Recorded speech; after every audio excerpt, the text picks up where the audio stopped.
A gnat's weight. A Sufi once annoyed the scholars of a certain country so much that they vied with one another in trying to discredit him. One scholar spoke slightingly of his ancestry, another of the quality of his writings, a third of the frequency of his utterances, a fourth of his silences, a fifth of his associates. In short, you will see that they treated him in the manner traditional in such circles. In spite of this campaign, students continued to listen to the Sufi. Their questions caused their teachers continued concern, so the scholars changed their tactics. Some of them went to the king of their country. They said, "Sire, such and such a Sufi is corrupting the minds of your Majesty's subjects. We urge you to do something about him before your own position is threatened." The king was perplexed. "Surely," he said, "you wise men can encompass his downfall, for you are, as I have frequently seen, adept at such activities." "We have tried, your Majesty," they said, "but he seems to care nothing for his name, and the consequence is that people are denying the real value of repute itself." "Do you suggest that I kill this man and make him a martyr?" asked the king. "No, indeed, that would be the last thing that we should do," said the scholars. "Since scholars are the advisors of kings in this country," said the king, who was aware that he should keep on the right side of these venerable beasts for his own safety, "advise me, and I will at once put any suitable stratagem into action."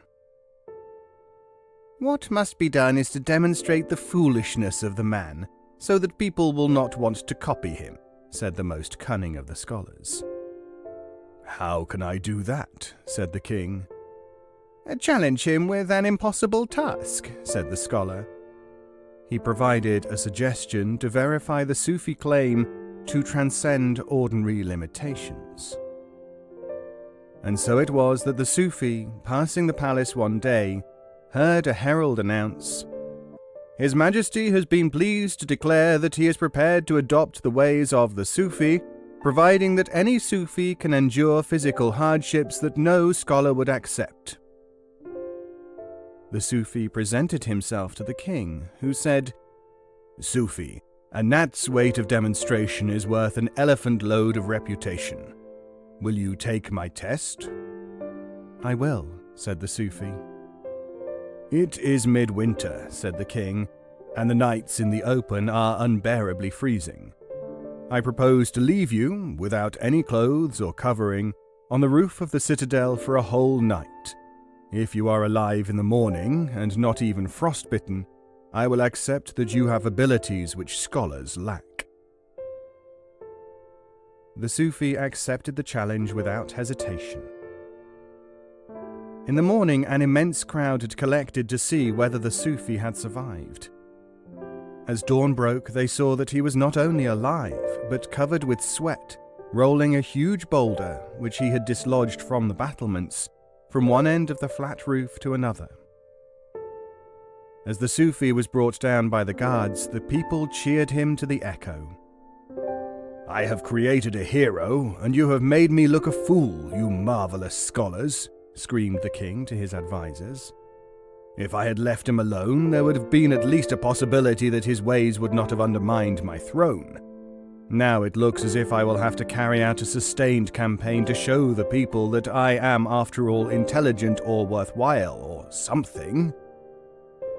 And he sat there listening to the cheers of the crowd, biting his nails. The Sufi appeared and said, "Your Majesty, come with me to the battlements." The king dolefully followed the Sufi to where the populace could see and hear them. The Sufi said, "Good people, look upon your wonderful and intelligent king. In order to illustrate to the whole world that scholars who were intriguing for position are limited to literalism, he put me to a test which was really a test of them. I was asked to survive a winter's night on the citadel to prove my Sufihood. But since scholars are capable only of mental gymnastics, The only answer all would understand was by means of gymnastics. When they were alone again, the king said to the Sufi, "Why should you protect me when I was trying to disgrace you?" "Because you, your majesty," said the Sufi, "were not really trying to do anything at all, including disgracing me. You were being manipulated by your advisors. If I had caused you to be disgraced, you would not have been a king any more. Now a king who has learnt a lesson is surely more useful than a beggar who was once a king." "But you told a lie when you said that I was trying to expose the scholars," said the king. "I was telling the truth, but I was telling it ahead of the time when it was to take place," said the Sufi. "Because from now on, there can be no doubt, your majesty will indeed try to preserve our society against such people. And one method which you will undoubtedly employ is that of a gnat's weight of demonstration is worth an elephant load of reputation."